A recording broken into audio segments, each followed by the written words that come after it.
Kiumbe huyu mwenye manyoya ya kijani anaitwa Grinch. Anafuatana tu na mbwa mdogo anaitwa Max. Max ni kama mlezi, anayeweza kufanya kazi za ndani na nje, akimtunza bwana wake kwa moyo wote kila siku. Kupulizia manukato, kuvaa suruali ya manyoya ya kijani, kutengeneza nywele zake. Grinch alianza siku yake mpya. Kwa sababu chakula nyumbani kilikuwa kimebaki kidogo, ilimbidi yeye na mbwa Max wavute gari dogo kwenda kununua chakula katika mji wa Whoville uliopo chini ya mlima. Wakati huo mji wa Whoville ulikuwa ukisherehekea ujio wa Christmas. Kila mahali kulikuwa na hali ya hewa ya Christmas, hali iliyojaa furaha na shangwe. Lakini Grinch alichukia sana Christmas. Alipowaona watoto kando ya barabara wakijenga mtu wa theluji, alijitolea kusaidia. Alipofika dukani kufanya manunuzi, kwa mkono mmoja tu alijaza gari dogo la mizigo. Alipoona kachumbari ya kuvuta sigara iliyonunuliwa na wengine, aliichukua ili kuionja. Ladha yake haikuwa nzuri sana. Baada ya kurudi nyumbani, Grinch alisimama juu ya kilele cha mlima akilitazama mji mzima ukiwa umepambwa kwa rangi mbalimbali. Grinch alihisi kukasirika sana. Ikabidi apige kinanda kikubwa cha upepo ili kupitisha muda. Sikutegemea kuwa Grinch alikuwa gwiji wa muziki wa pop wa kusikitisha, na Max pia alikuwa akipiga ngoma kwa ustadi mkubwa ili kumsindikiza. Mbali na kucheza muziki, wawili hao pia hucheza mchezo wa chess pamoja. Hata hivyo, ustadi wake wa chess ulishindwa na mbwa. Ili kuepuka aibu, alilazimika kumwondoa Max, kisha akadanganya ili kushinda. Siku hiyo Grinch hakuweza kuvumilia tena. Tangu utotoni, bila wazazi au familia ya kumwongoza, aliona kuwa Christmas ndiyo siku mbaya zaidi duniani. Aliamua kuiba zawadi zote za Christmas na mapambo katika mji huo. Hivyo akapata wazo, nalo ni kujifanya kama Santa Claus. Baadaye Grinch alitengeneza mfano wa mji kwa kiwango cha moja kwa moja. Wataiba zawadi zote za Christmas na mapambo katika mji huo usiku wa mkesha wa Christmas. Grinch alipiga tarumbeta, akikusudia kuita paa, lakini badala yake akaja mbuzi mdogo anayerukaruka. Baadaye Grinch alikabiliana na dhoruba ya theluji. Wote wawili waliganda kwa baridi kali njiani.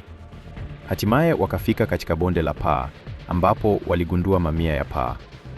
Mbuzi mdogo aliyemfuata alilia kwa sauti, akawatimua paa wengi, akabaki paa mmoja tu mnene.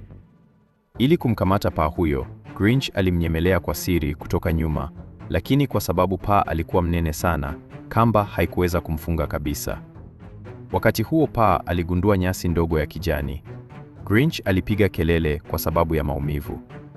Alipoona kulungu wanakimbia kwa hofu, Grinch alitupa kamba juu na kumnasa kulungu huyo, lakini kwa kutokuwa makini aligonga mti. Kwa juhudi zake zisizo na kuchoka, Grinch hatimaye alimfuga kulungu huyo. Ingawa alikuwa na kulungu, hawakuwa na gari la theluji. Basi Grinch akiwa na mnyama wake wa kupanda na mbwa wake, aliingia mjini kwa siri usiku.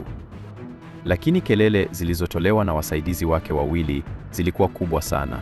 Grinch alilazimika kuwaacha nyuma na kwenda kuiba gari la theluji peke yake.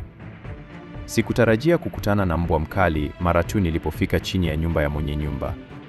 Kwa bahati nzuri, hakuna madhara yaliyotokea. Walifanikiwa kuiba utelezi wa theluji.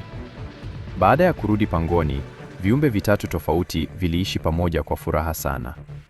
Cha kushangaza ni kwamba reindeer pia alijifunza kutengeneza kahawa ya theluji, ila tu ilikuwa na nguvu sana kunywa. Baadaye Grinch alibadilisha utelezi huo kuwa wa kifahari sana na kuupa jina la utelezi usio na msingi. Kisha akaanza kuujaribu. Reindeer mnene hakukatisha tamaa hata kidogo. Ikiwa na injini ya Mvo 16 yenye tubo mbili, mmoja ni bora kuliko 6. Matokeo yake, wakiwa barabarani, familia ya kulungu ilikuja kumtafuta. Baada ya kuona tukio la kugusa moyo la kuungana tena kwa familia ya kulungu, Grinch alilainika moyo mara moja, akawaachia kulungu hao waende zao. Lakini Grinch bado hakukata tamaa na mpango wake wa kujifanya Santa Claus. Usiku wa mkesha wa Christmas, Grinch aliingia kwa siri ndani ya nyumba za watu. Akatumia vifaa vyake kufagia zawadi na mapambo yote. Aliiba kutoka nyumba moja hadi nyingine. Muda mfupi baadaye, vitu alivyoviba vilikuwa vimeunda kilima kidogo. Baada ya kuhangaika kwa saa kadhaa, hatimaye ilibaki nyumba moja tu ya mwisho. Akiwa karibu kumaliza kazi yake, Grinch aliyekuwa amejisahau alichukua biskuti moja mezani. Nani angejua kuwa nyumba hiyo ilikuwa tayari imewekewa mtego? Aliposikia Grinch amenaswa kwenye mtego, msichana mdogo alikuja. Alimfungua haraka Grinch aliyekuwa amenaswa kwenye mtego. Kumbe alimkosea Grinch na kumdhania kuwa Santa Claus. Kwa sababu alihisi mama yake anafanya kazi kwa bidii sana, alikuwa anataka Santa Claus amsaidie ili mama yake asifanye kazi kwa bidii sana. Grinch alijifanya kukubali ombi la msichana huyo, lakini msichana huyo aliamini kuwa ni kweli, na hata alimkumbatia kwa shukrani kabla ya kuondoka, jambo ambalo lilimfanya Grinch kuanza kubadili msimamo wake kidogo. Akiwa njiani kurudi nyumbani, Grinch alikuwa akiwaza maneno aliyoambiwa na msichana huyo.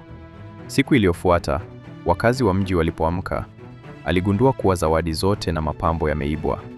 Msichana mdogo alifikiri kuwa yote yalisababishwa na yeye kumkasirisha Santa Claus usiku uliopita.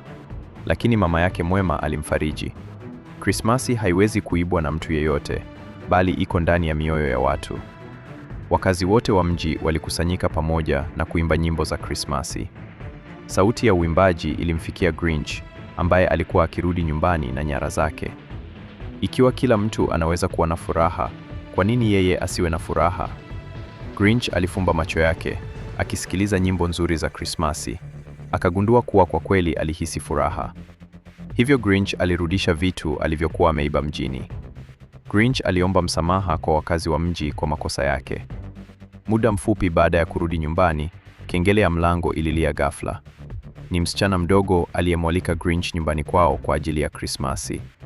Jambo ambalo Grinch hakulitarajia ni kwamba kila mtu alikuwa rafiki sana. Hapo ndipo Grinch alipoelewa.